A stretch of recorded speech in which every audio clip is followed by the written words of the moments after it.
Good morning. I'm Chitra, Assistant Professor, Department of Civil Engineering, Bahar, Chennai. I'm going to give a lecture video on structural analysis, and the course code is U18 PCCE 501. So before going to the course, let us understand the motivation of course. What exactly we are going to learn from the course. If we look at the engineering courses, among all courses, structural analysis plays a vital role in civil engineering. So these are the topics I'm going to cover in analysis. First is introduction, next is energy principle, conservative and non-conservative system, strain energy and complementary energy. Then we are going to see bending in beams. Then we are going to see the definition for shear and torsion, Castiglione first theorem, Castiglione second theorem, Young's theorem and Maxwell theorem. Next we are going to see a word structure. So the word structure is not new to us. Now if we see the dictionary, the definition for a structure is the arrangement of and relation between the parts or the elements or something complex. So this is a general definition. If we look at engineering part, the second definition is a building or other objects that is constructed from the several parts. Next, what is a structure? It based on the loads.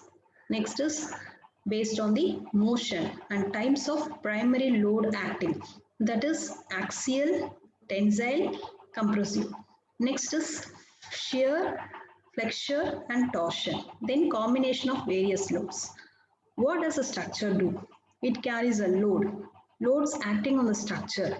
That loads may be dead load and live load. Dead load is nothing but the material loads. Whatever materials we are constructing, that we have to account in the dead loads. Next is live loads. Live load is people, equipment, wind, wave, seismic. Next we are going to see about the superposition principle. The superposition principle keeps a structure in static and dynamic equilibrium that transmit the load to the structural components, then transfers the load safely. Then at last, whatever loads coming on the structure, it will transmit to the foundation. How do you access the safe performance of the structure? How does structure become unsafe? It may be a collapse or failure, or it may be unserviceable or unsafe due to the unexpected design scenario, or shall we say unwise design. Next is structural design principle, that is load factors. Next we are going to see wonders of world. So this is a picture I have taken, the famous wonders of world. So you must read the history behind the structures. This was built during the time which the technology was not developed. So you must know the design, how it was constructed and design was done. So definitely it will be helpful for the structural engineering. Next picture is about the structures. It was developed from rural to urban. So the first picture is a mud hut which was constructed in a village. So this is also one type of structure. Next, the world largest building, Burj Khalifa in Dubai. This is also a structure. Next, slum. This is also a type of structure. Skyline, Bombay. Next is bamboo bridge, which is constructed with a country wood, which is constructed in a country wood. Okay, this is also one type of structure. Next is Bangladesh bridge. So these are the structures which was developed from the rural to the urban. Next, engineers among animals. So many animal is also an engineer. First, in this first picture is an ant colony. This is an optimization technique. This optimization technique was motivated from the ant colony. Next is bird nest. Next, wild combo, spider web, silk. So these are the pictures among the animals as an engineer. Next picture is a structures. Nature is a best engineer. So for this, take human skeleton, the first picture. So the human skeleton is also a best structure. Next is a fish.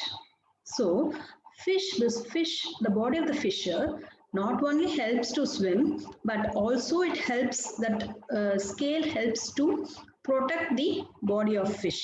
So this is also a example for a structure. Next is bird wings. That is a fascinating structure. Next, root, snail. This is also an example for a structure.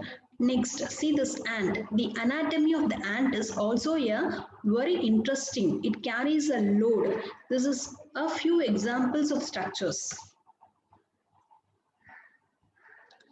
Next, structures beyond civil engineers. So if you take not only our civil subject, civil structures, we are in a line that is beyond the civil engineers, the structures, that is, see the first picture, supporting frame of PSLV. So this PSLV, it is supported in a framed structures. So this is also an example for a structures.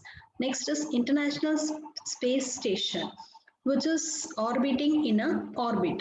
So this is also a structure beyond civil engineers. Then robotics. This robotics they are using degrees of freedom. Next, ship. Then parts of a vehicle, aeroplane. This is a structures that is beyond our civil engineering. Then next slide is about the structures everywhere. If you take a tripod stand with a camera, okay, this is also a simple structure we are using in everyday life. So that next picture is about a seesaw, which will be using in a park. So this is also an example for a structure. Next is jackhammer, dish antenna. Then table, chairs, whatever you are using in a day-to-day life is a best example for a structures. Then drafting, we are used in a designing purpose, drawing purpose. So everything whatever we are using in a day-to-day life is a best example for a structure. Next, role of a structural engineering. What structural engineering will do?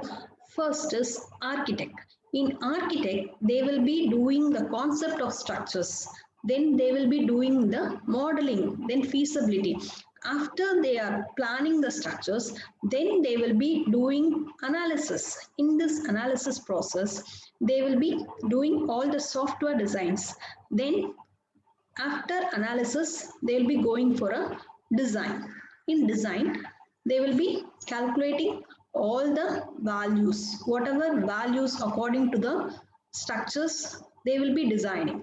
Then after designing, they will be detailing the structures. They will be calculating, they will be producing the papers so that for execution purpose, they will be producing all the detailing works in a papers. So this is the role of a structural engineering. Next, so see this picture, various components carries different types of loads. See the human skeleton. In this figure, the human skeleton is a structure which maintains the shape of the body, keeps various organs and muscles in a right place, and transmits a load down to the ground. So this same concept is applied to the subject also. Next is a spider web. In this figure, the spider web is a good example of a tension structure. The weight of the spider web and its prey is supported by the tensile strength of the web. Next is a compression. See, here in this compression, in this figure, whatever loads coming on the slab, it is compensated by the human. So it is shown in this figure. So this is the best example for a tension and a compression structures.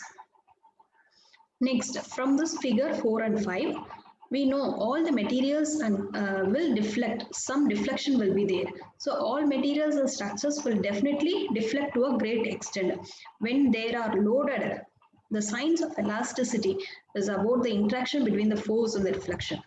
The material of bow is stretched near its upper surface and it is compressed and contracted near its lower surface by the weight of the monkey. So this is an example I have taken for the elasticity for the deflection of structures. Next, coming to the building. In this figure, I have taken a building structure, how the load transmit from the top to the earth.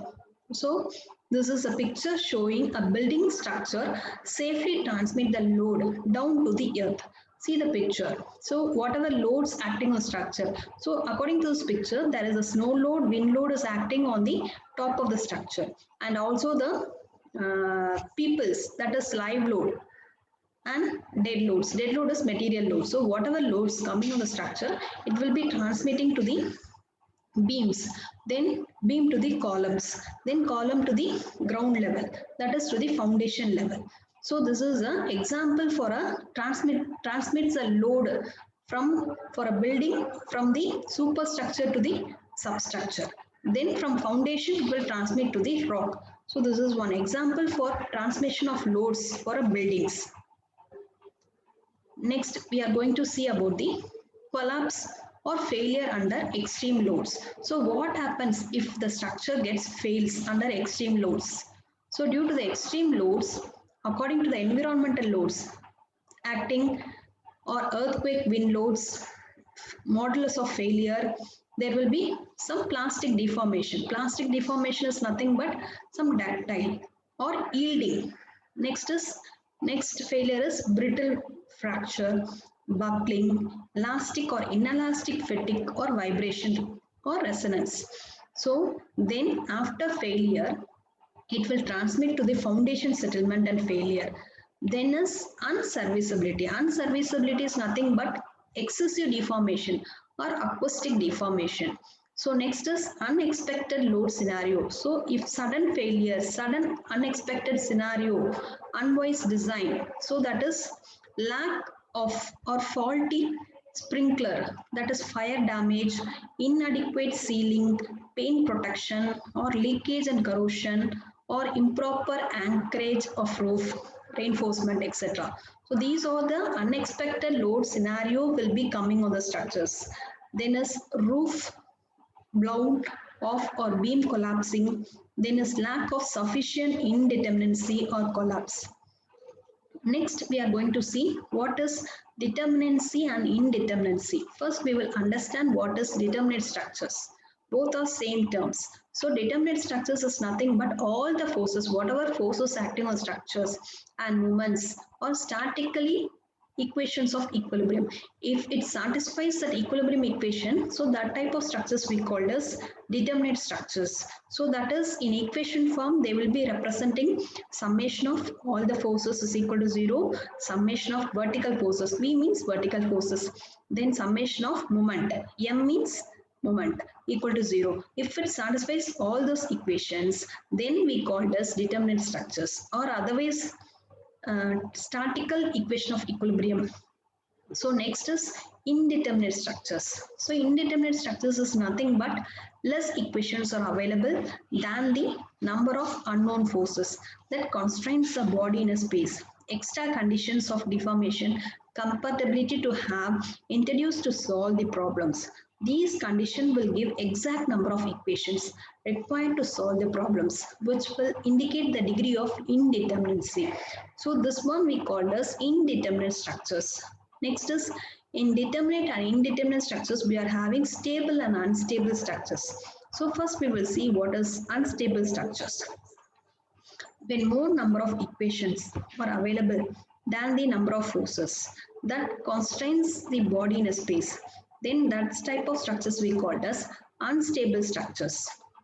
Next is stable. Stable structures is nothing but if the number of equations, it satisfies the conditions. So that one we call as stable structures. Next we are going to see what is energy principle. So in this first we are going to see what is strain energy. Strain energy is nothing but when a body is subjected to a gradual, a sudden or impact load, then the body deforms and the work is done upon it. If the elastic limit is not exceed, this work is stored in the body. This work done or energy stored in the body is called as strain energy. Strain energy is stored in the body during deformation process, and this energy is called as strain energy. So strain energy is nothing but work done. So strain energy is equal to work done. Next we are going to see the resonance. Resonance is nothing but total strain energy stored in the body. So formula for resonance is U. U is equal to sigma square divided by 2E into V, where sigma is a stress, V is volume of the body. Next is proof resonance. So definition for proof resonance is maximum strain energy which can be stored in a body is called proof resonance. So notation for proof resonance is UP. So proof resonance is equal to sigma E whole square divided by 2E into V, where sigma is a stress and elastic limit. E is Young's modulus. Next, we are going to see definition for modulus of resonance. Maximum strain energy which can be stored in the body per unit volume and elastic limit is called modulus of resonance. So UM, notation is UM. So formula is UM is equal to sigma E whole square divided by 2E. Next, we are going to see the difference between the work and the energy principle. Where does the work do? So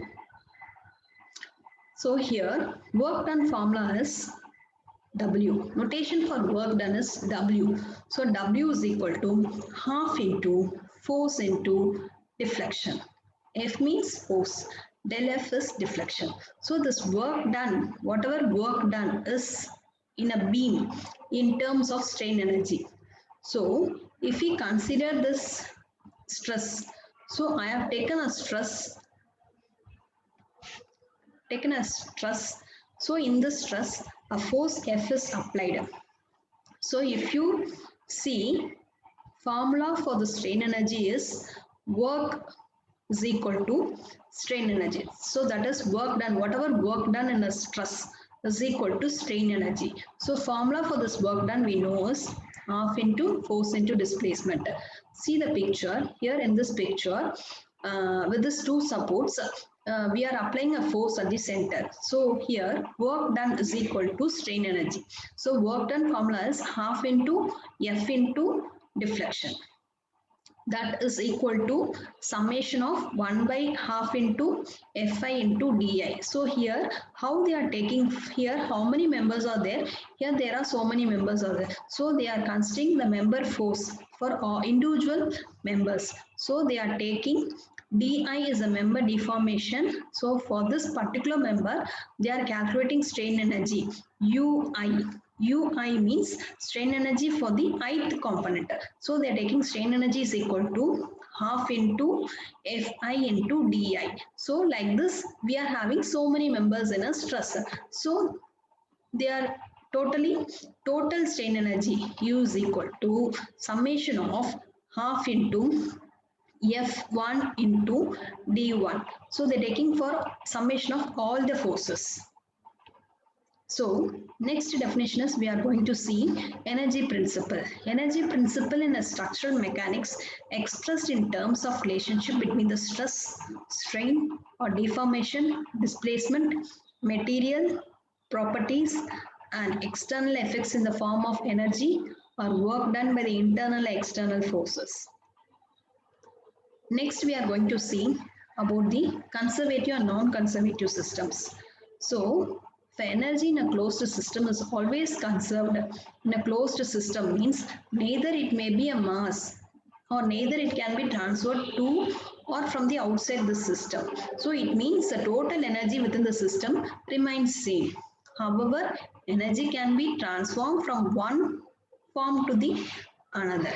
So, this is conservative energy. So if you come to the conservation of energy, energy in a closed system is always conserved. Energy a closed system means that neither a mass nor energy can be transformed to or from outside the system.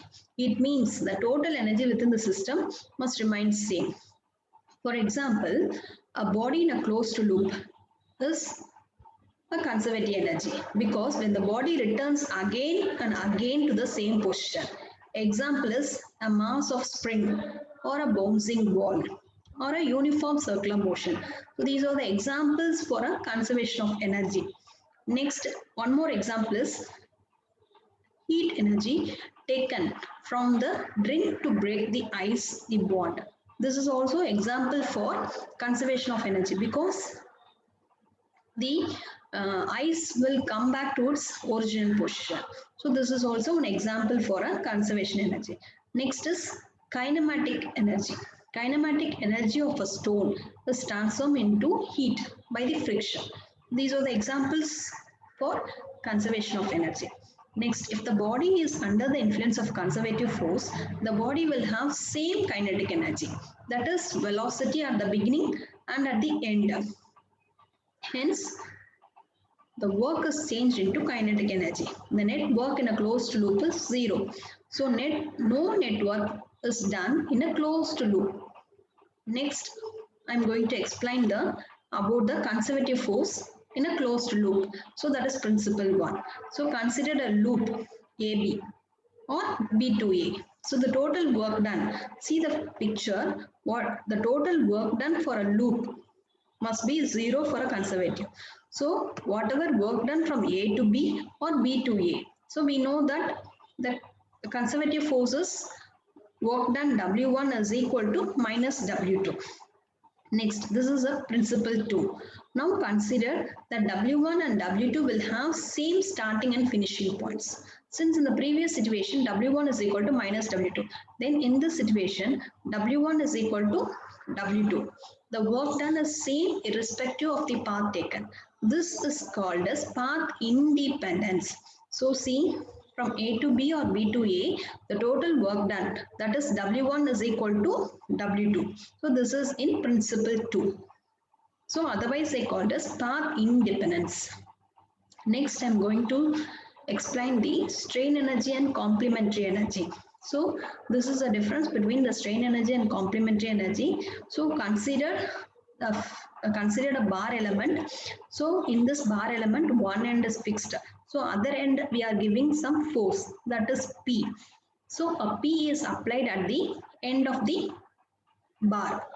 So after increasing the load, otherwise steadily increasing a load P causes deflection. Hence here work is generated. So with this increasing P, some work is generated, that is notated by a Y, that is deflection. So this work is stored as a strain energy in this member.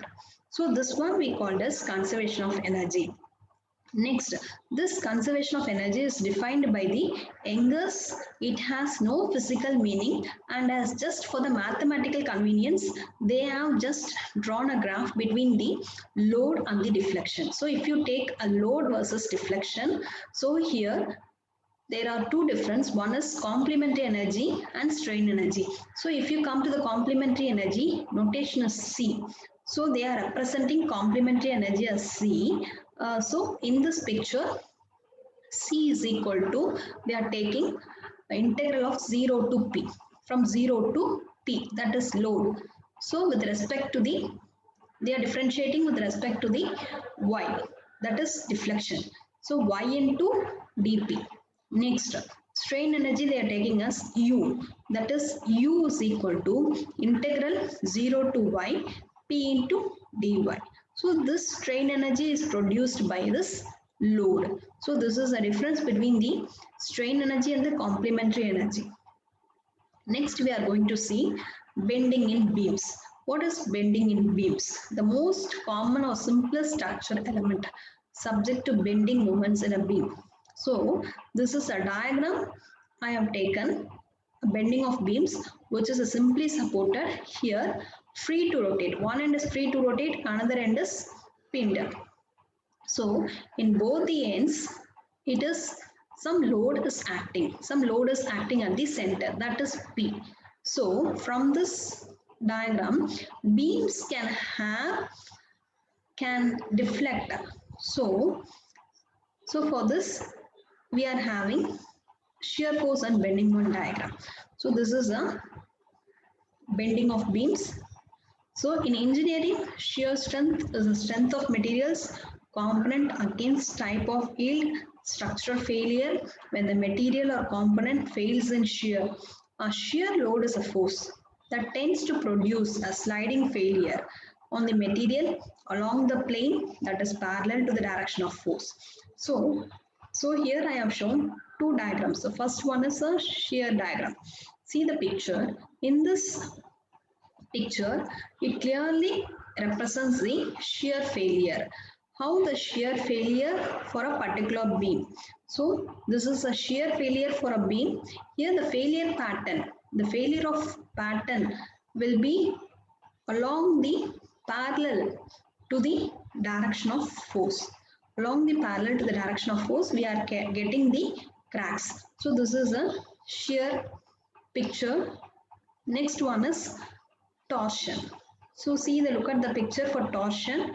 Here torsion is nothing but a torsion force or twisting force that is applied on the objects by twisting one end, whereas other end is held in a position or twisted in opposite direction. So different materials way of responding to torsion. Some will deform, crack or even break depending upon the type of material. So this is the difference between the shear and a torsion. Next is day-to-day life. We are using this one. So for torsion, squeezing of cloth. Every day we are doing squeezing of cloth. That is also an example for torsion. Next, removal of cap from the bottle. That is also a best example for torsion. Next is torsion formula.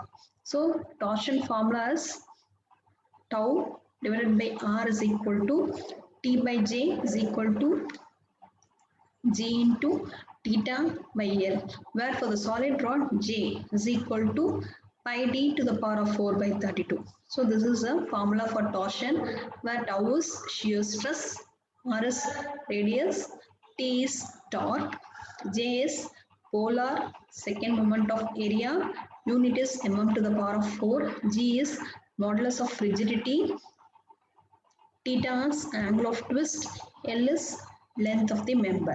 So this is a formula for torsion. Next we are going to see what is shear force. Shear force is nothing but a force applied perpendicular to the surface. So this is the examples for shear forces. See, look at the picture. First one is tearing of paper. So tearing of paper, we are giving some pressure for this paper. That force, whatever force we are applying is perpendicular to the surface. That is a shear force, one example.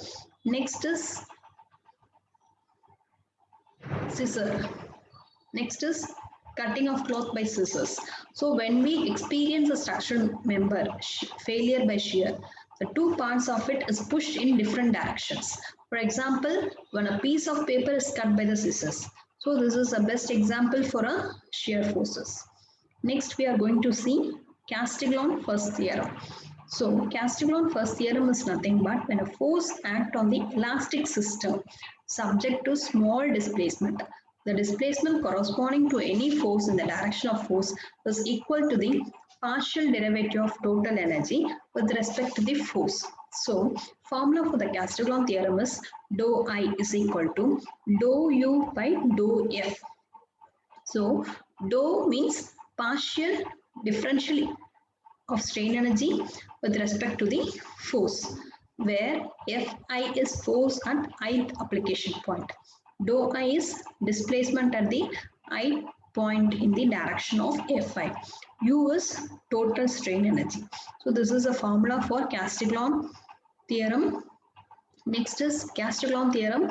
We can use this method for finding angle, that is angle of rotation theta. So for this formulas, theta I is equal to dou U by dou Mi, where Mi is moment at ith application point. Theta is slope at I point resulting from Mi. U is total strain energy. Next, see Castiglione theorem. This is a structure. In this structure, U is stored in a structure. So they are applying a different forces from the different points. So F1, different types of forces is F1, F2, F3. Like this, they are applying Fn.